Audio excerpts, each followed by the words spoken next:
বৃন্দাবনে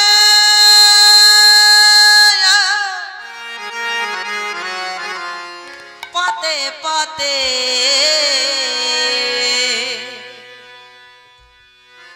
গাইব রাধনা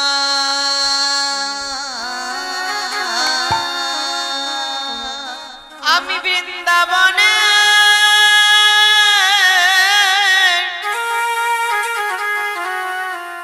পথে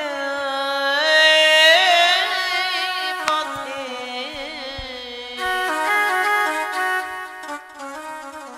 গাইব রাধনা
কাটাইলা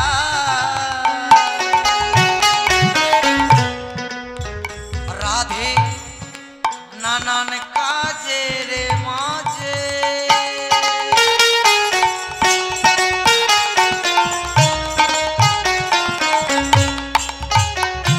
আমি জীবনটাকে রাধে রাধে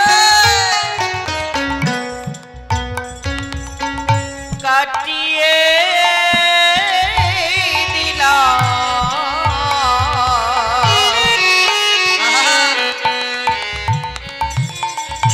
নানান কাজের ভিড়ে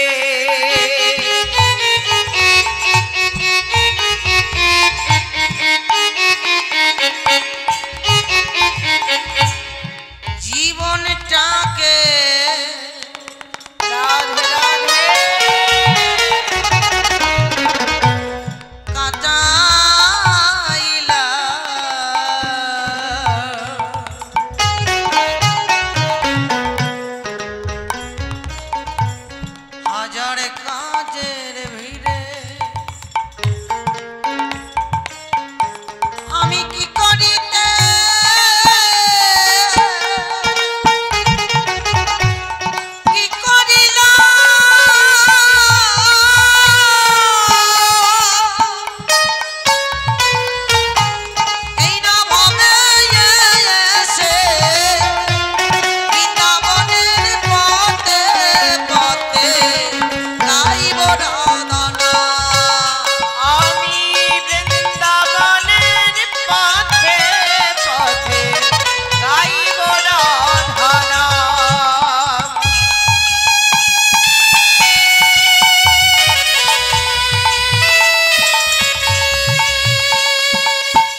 রসে নৃত্য করে রাধারানী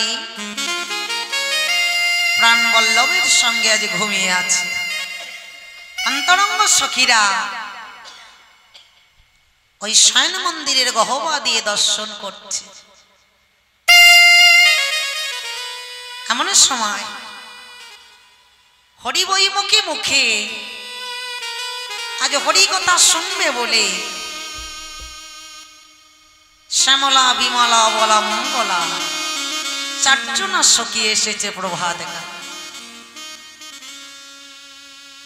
দেখতে পেলেন রাধারানী বৃন্দাবনের মাঝে কৃষ্ণ বীর হয়ে কাতরিণী হয়ে প্রাণবধূর সঙ্গে রাস রসে নৃত্য করে ঘুমিয়েছিলেন। এমন তো সময় শ্যামলা বিমলা বলা মঙ্গলা এসে বললেন, রাধে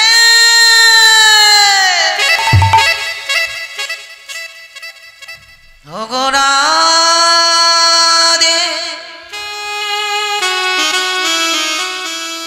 কৃপাময়ে করুণাময়ী দয়াময়ী ও রাধে এই প্রভাত কালে কেন এসেছি জানিস? কিরে আজ সকালে সকালে এসেছিস তোরা কি ভেবে?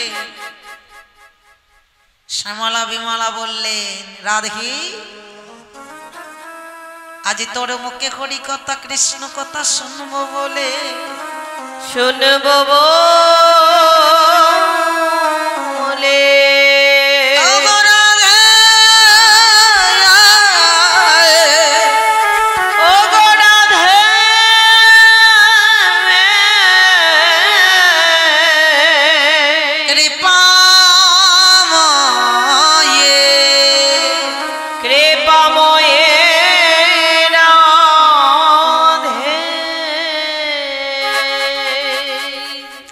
প্রভাত কালে এলাম দুটো হরি কথা শুনবার জন্য। রাধারানী বললে, বেশ তো সখী, এই প্রভাত কালে বসে থাকি আশা পথে নয়ন দিয়ে কোন ভাগ্যবান ভাগ্যবতী হয়তো হরি কথা কৃষ্ণ কথা শুনবার লাগে। কিন্তু জানিস শ্যামলা, এই বৃন্দাবনের মাঝে আমি আজও একজন সোনার মানুষ পেলাম।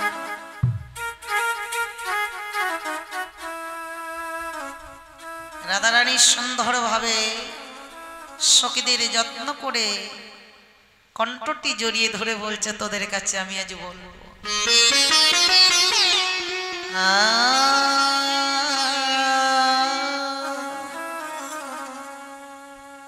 আজ আমি তোদের কাছে নিশ্চয়ই বলবো আমার বধূর কথা। শোন শোন তোর শ্যামলা বিমলা, আরে কি বা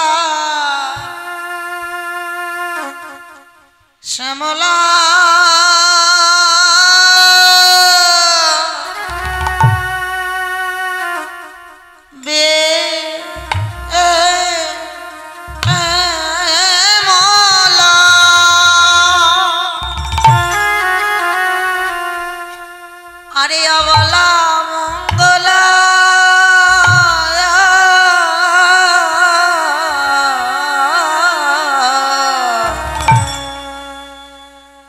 আইল রাধার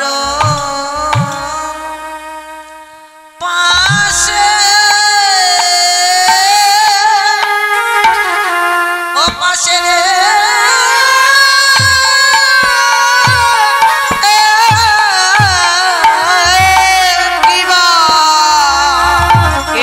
শ্যামলা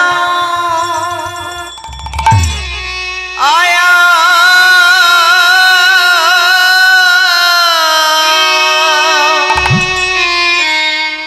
শ্যামলা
প্রভাত কালে এসেছে গো বলি আমার সখী বৃন্দ প্রভাত কালে এসেছে গো আমার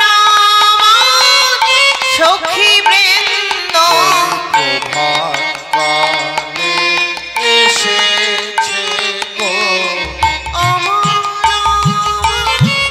সখী বৃন্দ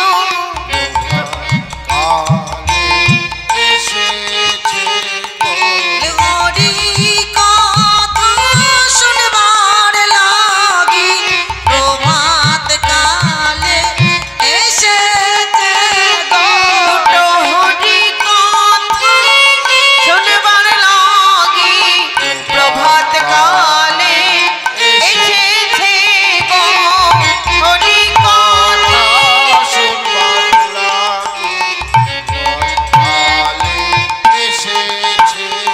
না সকাল সকাল এসেছে গো হরি কথা শুনবার লাগি সকাল সকাল এসেছে গো হরি কথা শুনবার লাগি সকালে সকালে এসেছে গো হরি কথা শুনবার লাগি না প্রভাত কালে এসেছে গো হরি কথা শুনবার লাগি প্রভাত কালে এসেছে গো হরি কথা শুনবার লাগি আনন্দে আর ধরে নারী প্রভাত কালে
রাধারানী বললেন শ্যামলা বিমলা অবলা মঙ্গলা, অবলা মঙ্গলা তারা আইল রাধার পাশে, আইলা রাধার পাশে।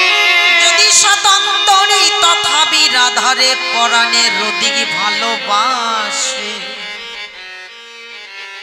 শ্যামলা বিমলা অবলা মঙ্গলা চারজনা সখী আজ এই প্রভাতে কালে এসেছে। রাধারানী বললেন মরণিয়া রে, মরমিয়া রে,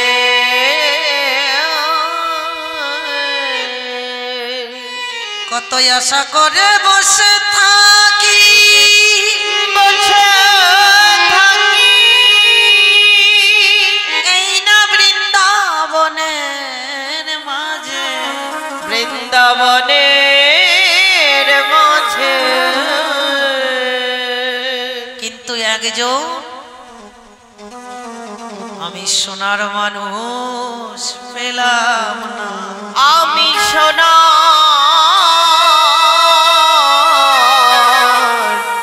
সোনার মানুষ পেলাম না।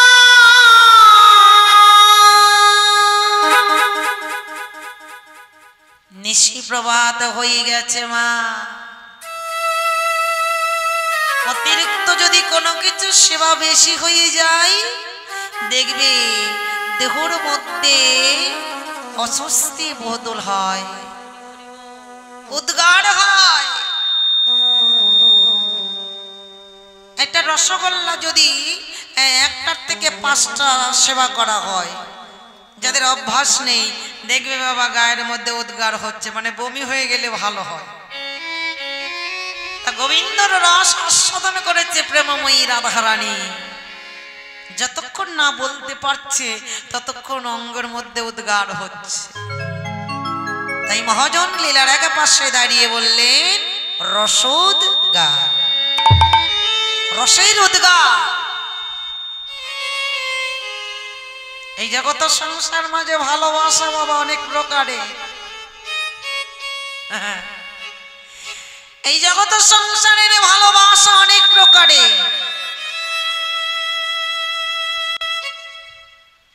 প্রকৃতি ভালো, কয়জন কাউকে ভালোবাসে? এই কলিগত জীবী স্বার্থ ছাড়া এক পদও কিন্তু বাবা চলে না। ভালোবাসাটা এমনই একটা বস্তু, চোখে দেখা যায় না,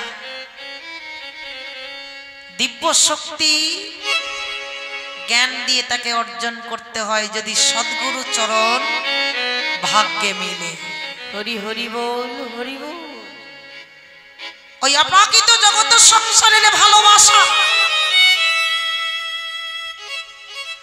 আমার মতো জীব কি করে অনুভব করবে মা? আমি তো মোহতে পাগল, বিষয়ের পাগল।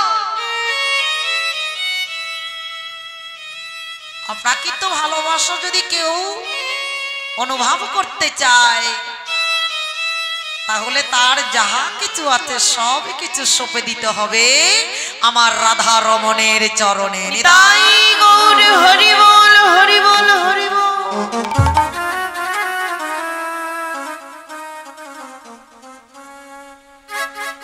রাধারানী বললেন সখীরে, সখীরা ওরে এই না বৃন্দাবনের মাঝে, বনের মাঝে কত আশা পথে নয়ন দিয়ে বসে থাকি, বসে থাকি।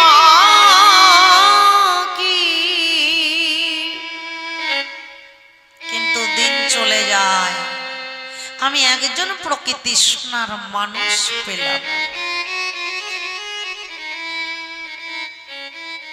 রাধারানী বলছে জানিস সখী, আমি একদিন আমার প্রাণ বধূকে সেবা করছি, কপটে নিদ্রায় নিদ্রিত হয়ে আছে আমার শ্যামরায়। আমি যখন তার চরণ দোকানে সেবা করছি না,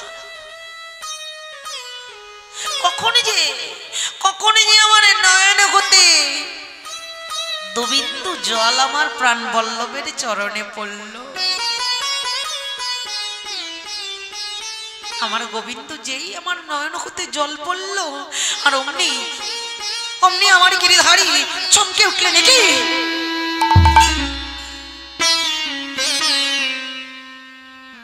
কৃষ্ণ বলে যদি কোনো ভাগ্যবান ভাগ্যবতী কাঁদে,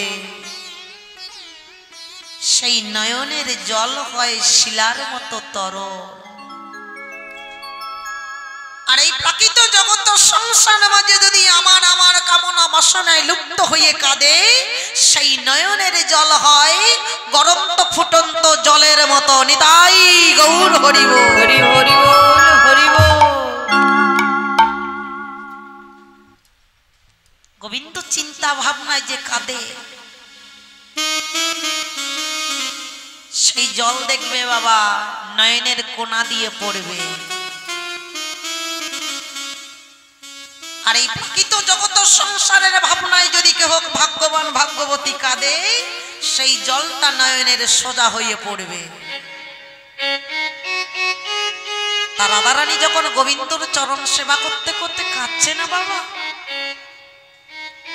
দুফুটা নয়নের জল চরণে যখন পড়েছে, গোবিন্দ কপট নিদ্রায় নিদ্রিত হয়েছিলেন।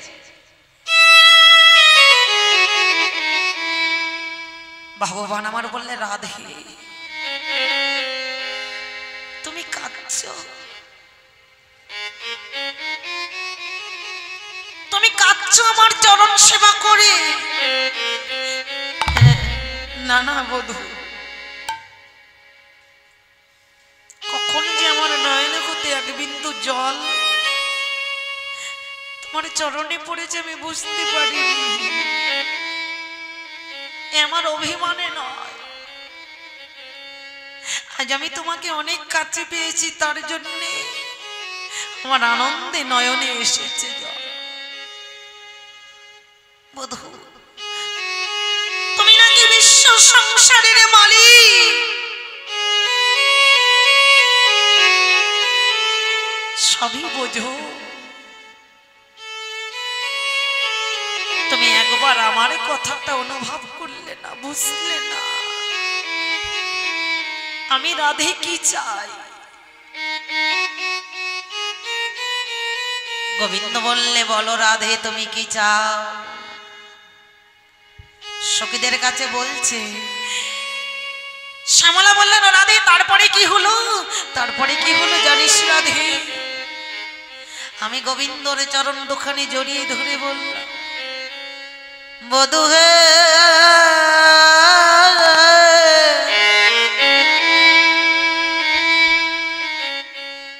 বধূ হে,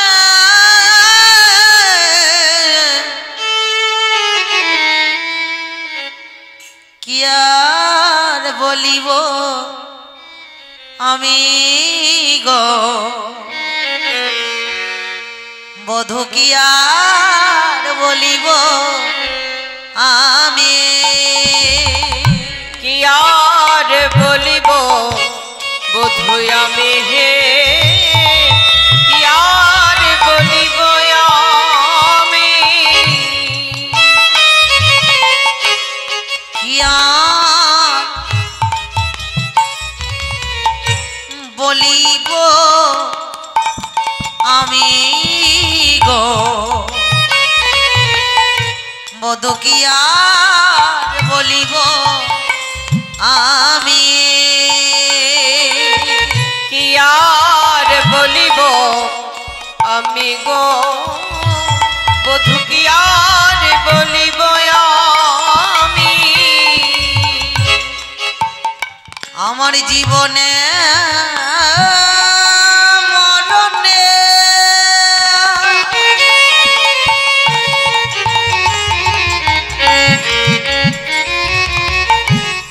শয়নে স্বপনে,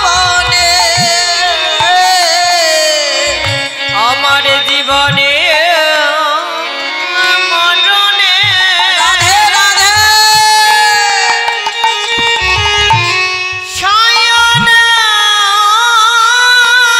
স্বপনে,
করা রইল আমার এই নিবেদন করা রইল করা রইল আমার এই নিবেদন করা রইল বলিও হে আমার ওগো সোনার বাদ এই নিবেদন করা রইল বলিও হে আমার সোনার বধূ এই নিবেদন করা রইল বলি তুমি সারা এই দাসীর কে বায়াতে আমার এই নিবেদন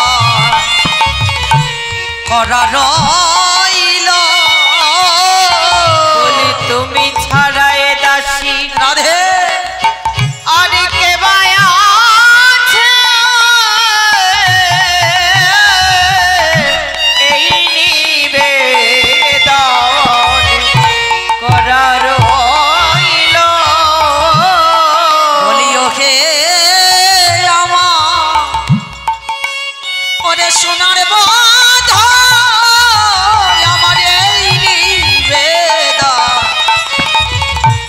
করা রইল বলিও হে আমার সোনার বধূ